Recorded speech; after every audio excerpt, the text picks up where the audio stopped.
دوستو ویسے تو اسرائیل اور امریکہ کے دشمنوں کی لسٹ بہت لمبی ہے، کیونکہ ماضی میں امریکہ نے بہت سے ممالک کے اوپر ظلم کے پہاڑ گرائے ہیں، جس وجہ سے بہت سے ممالک امریکہ کو پسند نہیں کرتے، اور وہیں دوسری طرف اس کے ناجائز بیٹے اسرائیل کا تو وجود ہی بہت سے ممالک کو برداشت نہیں۔ موقع ملتے ہی اسرائیل کا نام و نشان اس دنیا سے مٹانے کے لیے تیار ہیں، لیکن اس وقت کے سپر پاور امریکہ اور اسرائیل کا بہت ہی کم ممالک ہیں جو مقابلہ کر سکتے ہیں۔ ان میں سے ایک کنٹری ایران ہے، جس کی ان کے ساتھ بالکل بھی نہیں بنتی۔ اس وقت اگر کھل کر کوئی ان کی مخالفت کرتا ہے یا سر عام ان کو دھمکیاں دیتا ہے، وہ ایران ہی ہے۔ یہی وجہ ہے کہ امریکہ اور اس کے اتحادی ممالک نے ایران کے اوپر بے شمار پابندیاں بھی لگائی ہوئی ہیں۔ ویسے تو ان کا یہ کہنا ہے کہ یہ پابندیاں ایران کے نیوکلیئر پروگرام کو روکنے کے لیے ہیں، لیکن ان کا مین مقصد ایران کو کمزور کرنا ہے۔ وہیں دوسری طرف مڈل ایسٹ کا ایک بہت ہی پاورفل ملک ایران، جو اپنے دوست ممالک کی لسٹ کے ساتھ ویپن کے ذخائر کو بھی بڑھانے میں لگا ہے۔ اس وقت ایران نے اتنے ہتھیار جمع کر لیے ہیں کہ وہ اپنی ڈیفنس کے ساتھ اپنے دوست ممالک کو ایکسپورٹ بھی کرنے لگا ہے،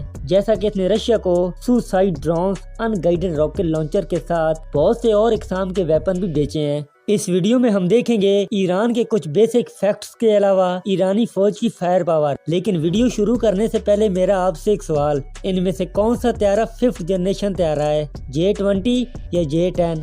سب سے پہلے شروع کرتے ہیں ایران کے کچھ بیسک فیکٹس سے۔ ایران کی کرنٹ پاپولیشن 8.8 کروڑ سے بھی زیادہ ہو چکی ہے۔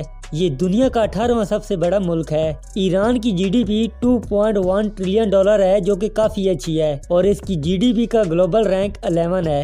ایران کے بارڈر 13 ممالک سے لگتے ہیں۔ ان میں سے کچھ ممالک سے تو ایران کی بالکل بھی نہیں بنتی، جیسا کہ سعودی عربیہ وغیرہ، اور اس کے علاوہ پاکستان سے بھی اس کے رشتے کھٹے میٹھے ہی رہتے ہیں۔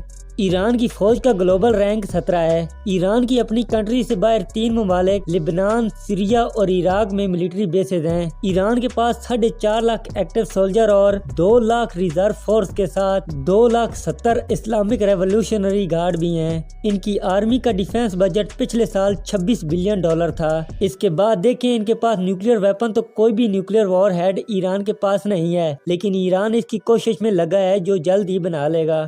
بنیادی حقائق کے بعد دیکھتے ہیں ایران کی زمینی طاقت۔ ان کے پاس مین بیٹل ٹینک کی 4100 سے بھی زیادہ یونٹ موجود ہیں۔ انفینٹری فائٹنگ وہیکل اور آرمڈ وہیکل کی 8000 سے بھی زیادہ یونٹ یہ استعمال کرتے ہیں۔ 1450 ملٹیپل راکٹ لانچر کی یونٹ ان کے پاس ہیں۔ یہ زیادہ تر استعمال کرتے ہیں اپنے خود کے تیار کردہ multiple rocket launcher. Self propelled artillery کی 550 سے بھی زیادہ یونٹ ان کے پاس ہیں، اور ٹاؤڈ آرٹلری کی بھی 2100 یونٹ یہ استعمال کرتے ہیں۔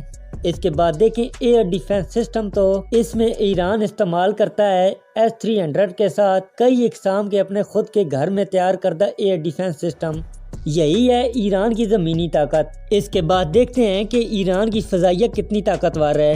ایران کے پاس ٹوٹل ایئر کرافٹ 620 سے بھی زیادہ ہیں، لیکن ان کے زیادہ تر ایئر کرافٹ پرانے ہو چکے ہیں، جس وجہ سے ایران نے روس اور چین سے نئے ایئر کرافٹ لینے کا فیصلہ بھی کیا ہے، جو جلد ہی لے گا۔ لیکن ابھی جو ان کے پاس ایئر کرافٹ موجود ہیں، ان میں سے 195 multiple role, 90 attacker jet, 110 trainer طیاروں کے ساتھ 130 اٹیکر ہیلی کاپٹر کی یونٹ ہیں۔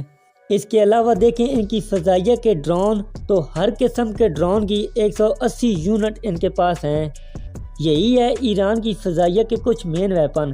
اس کے بعد دیکھتے ہیں ایرانی نیوی کے کچھ مین ہتھیار۔ سمندری ہتھیاروں میں ایران کے پاس کوئی بھی بڑا ایئر کرافٹ کیریئر نہیں ہے، اور نہ ہی ان کے پاس کوئی مین ڈسٹرائر ہے، لیکن ایران کے پاس 7 فرگیٹ کے ساتھ 3 کورویٹ ہیں، اور اس کے علاوہ ان کے پاس 18 سبمرینز کی یونٹ بھی موجود ہیں۔ دوستو یہی ہے ایران کی موجودہ فائر پاور۔ اگر میری بنائی گئی ویڈیو آپ کو اچھی لگی، لائک شیئر کے ساتھ چینل کو سبسکرائب ضرور کیجیے گا۔